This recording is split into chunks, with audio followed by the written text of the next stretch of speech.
Hey everybody, Nick Espinoza, your chief security fanatic here. Don't forget to subscribe. And today, we got to talk about terror attacks because I think Americans need to really start planning for this. Now, this video and podcast is brought to you by our new sponsor, alcohol, because of and answer to all of life's problems. And with that, let's dive into this problem because by now, you probably know that Israel and Iran have been shooting missiles at each other for about a week and change or so, and that the U.S. on June 21st entered the fray and bombed 3 nuclear development sites in Iran on behalf of Israel. The Iranians retaliated by launching missile attacks on 2 U.S. bases, one in Qatar and the other in Iraq today, as I am sitting here recording this. On top of this, we've seen things go back and forth. The Iranian aligned hacking group known as 313 Team took credit for basically denial of service attacks against Truth Social just hours after those strikes, Truth Social being the social media platform that President Trump owns. Russia basically stated that nations are willing to give Iran nuclear weapons, and as a result of that, President Trump then threatened to unleash the, quote, most lethal weapons ever built, end quote, if Iran actually is supplied with nuclear weapons, basically threatening Russia with nuclear war. U.S. intel is talking about Iranian sleeper cells here within the United States, and on and on and on.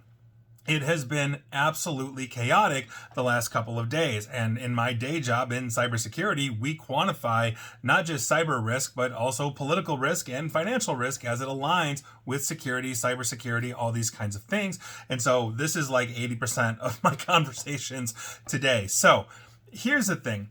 We have a long history that goes back with this, but let's talk specifically about the history of President Trump on Iran because it's been fraught. Now, long story short, because I want to dive into what I really want to talk about here, this is the backdrop, is that Trump basically had, President Trump in his first term, had basically the leader of the Iranian Quds Force assassinated, that is Qasem Soleimani, and by virtue of that, the Iranians threatened to assassinate President Trump, et cetera, et cetera. That was obviously of deep concern during the 2024 election because then citizen Trump running for president, again, did not have the same Secret Service protections that an actual sitting president, or in this case, vice president, as Harris was running, had. So obviously, the tensions in between Iran and the United States go back literally decades, but this is the first time in 40 plus years that anything between the United States and Iran has really turned hot.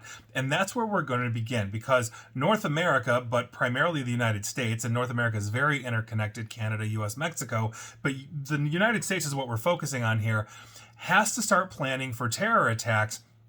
And so let's go through what this is possibly going to look like. And so with that, let's start on the kinetic side, the actual bombs going off type situations here, and then we will talk about the cybersecurity side of this as well.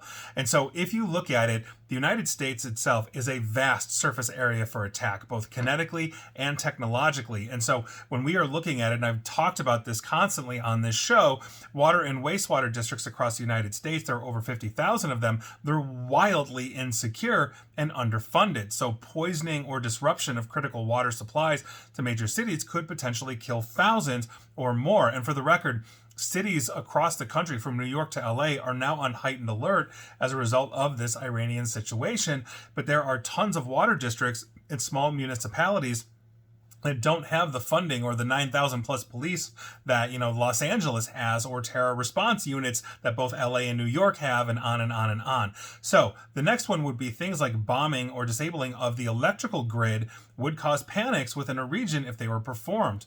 I mean, think about that. Heating and cooling goes down. We're coming into summer, but that also means that data centers could be taken offline, thus putting stress essentially on internet performance and on and on. Stoplights, basic things like that could cease to function, which obviously could then wreak havoc on first responders, let alone everybody trying to get through a green light as fast as they can, going all ways. Electricity is beyond critical to a functioning society. And so if that is disabled, even if it's just in an area or a region, that could cause a very serious panic. On top of it, we would have things like bombing or disruption of oil refineries within the United States, not to mention external, but we'll talk about that. But within the United States, as we're moving gas and refining petroleum all over the place, this could cause environmental damage. It could shut off gas supplies to geographical regions and therefore cause a panic. If you remember the cyber attack against Colonial Pipeline's accounting department, it. They got so freaked out they shut off the tap, and if the media hadn't told us, we wouldn't have seen literally fights breaking out across the eastern seaboard basically a few years ago when that happened. So imagine a major disruption to that.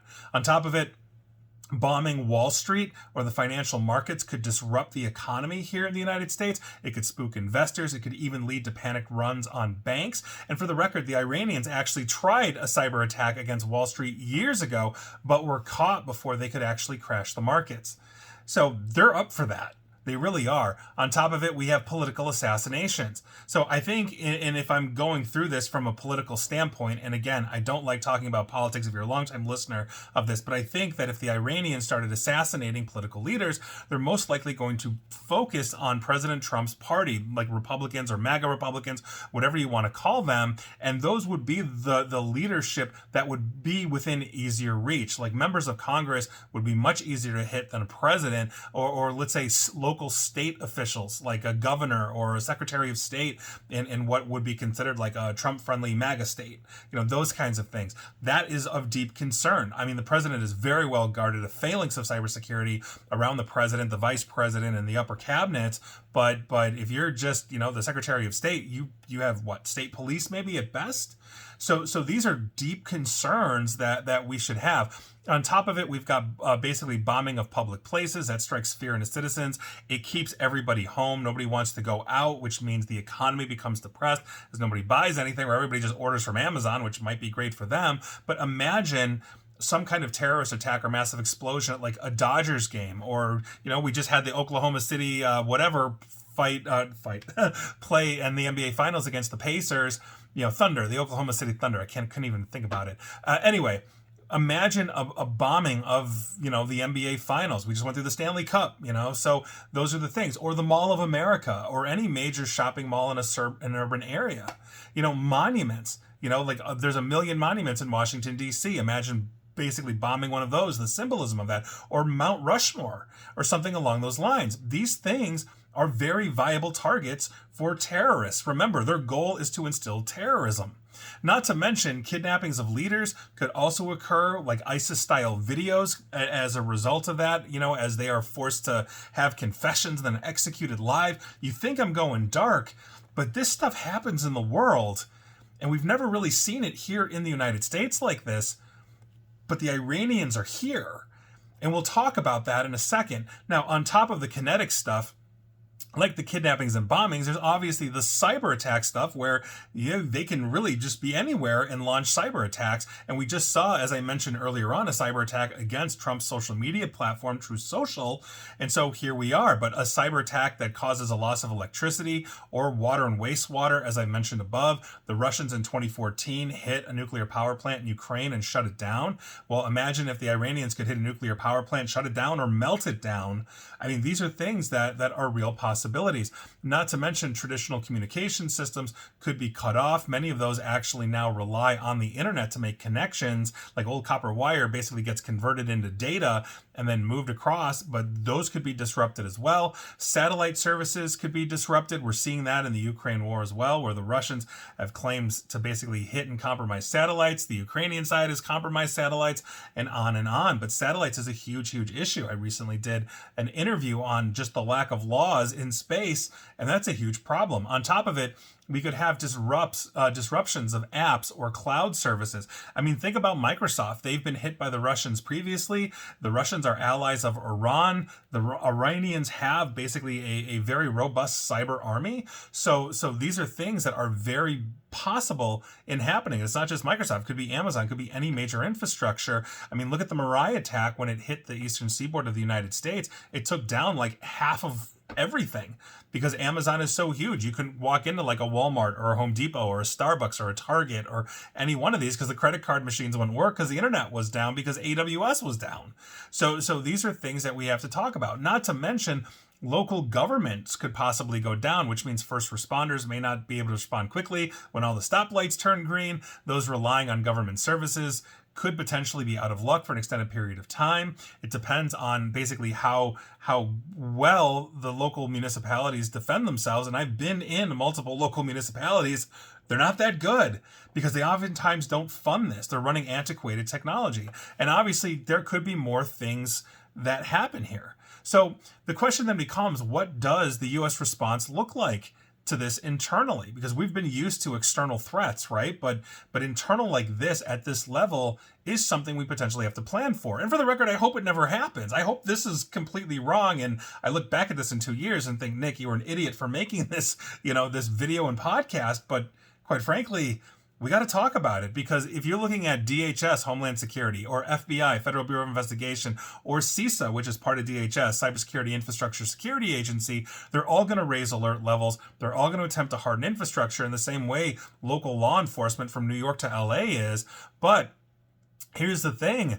We fired a lot of people, in this administration. And so by virtue of that, we're not 100% up right now. On top of it, we have to run things like surveillance and disruption of Iranian-friendly networks like the Quds Force. That's the Iranian Revolutionary Guard, basically like unit that is outside of Iran that basically aids and arms all of these cutouts like Hezbollah. And for the record, Hezbollah has publicly stated they're not getting involved. It's kind of hard to believe, but they were just severely striked with the pager and cell phone attack that the Israelis did against them. But you also have the Houthis, which basically are all in for Iran because they're funded by Iran. The Yemeni army, by reports, has also recently come out and said that they're going to enter this fray and declare war on the United States. That's reporting coming out of the Middle East, and I have not fully vetted it yet, but that's very well possible. Not to mention many other extremist Shia Muslim groups that the Iranians fund.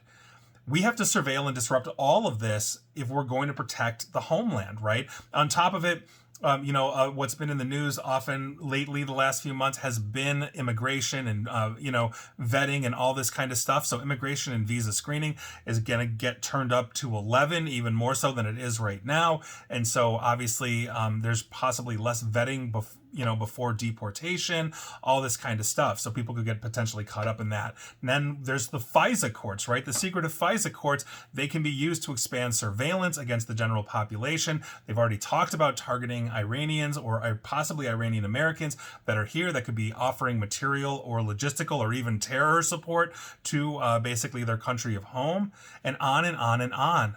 There's so many serious possibilities about this. And this doesn't even include the external attacks on citizens traveling abroad or military bases, like we just saw Iran strike 2 of them of the bazillion that we have, or disruptions of U.S. corporations that have presence outside of the U.S. as well. There's so many different things that could happen here, and we need to plan for this. I'm not saying we go all doomsday prepper and start building bunkers and all of that, but make sure that you've got a clean water supply for X amount of days, as well as food, on hand. I'm not saying go run out and buy all the toilet paper, but, at least have a few weeks there just in case you're going to have to rough it for a few days if the electricity goes out or if the internet goes down and you can't use your credit card at the supermarket. These are things that we have to basically figure out and we have to prepare for. And on top of it, we also need to take care of each other. Panicked populations tend to be very self-indulgent, basically myself over everybody else for survival. But I think we can buck that trend. And I would hope that neighborhoods could band together and help each other out and all of that if, God forbid, something like this happens. So there you go. I know this is a longer video, but I think it's an important one, and podcast as well. I think it's an important one because this is not something that the United States has experienced. And to be perfectly honest, many countries have experienced this as well. You can go and look at Nigeria right now that is fighting the Boko Haram. You can go look at Yemen that has a problem with the military versus the Houthis. There's a lot of different countries where these kinds of strife, are an issue. And sometimes the Americans are involved in that too, right? I mean, we've all seen the reporting and the affidavits from people that say, I don't go outside because I'm afraid of American drone strikes for whatever reason, and I'm just trying to live my life. All of these things happen, and I'm not adjudicating any of this good or bad. I'm just saying that this is a very real possibility, and it's a possibility in a way that it previously just simply wasn't. Due to diplomacy and other safeguards, and diplomacy is broken down right now. So this is an issue. We're going to see what happens. Best of luck to all of us, and that includes the Americans, Canadians, the entire planet, quite frankly, because if there are disruptions here, there could be disruptions elsewhere as well. So best of luck. Here we are, and I guess I'll see you on the other side. And please like, share, follow me here on Facebook and Twitter, Nick AESP, for as long as you can. Same with YouTube as well, Blue Sky, Mastodon, all that fun stuff. And as always, stay safe, stay online, and please attempt to stay private, secure, and informed. Take care.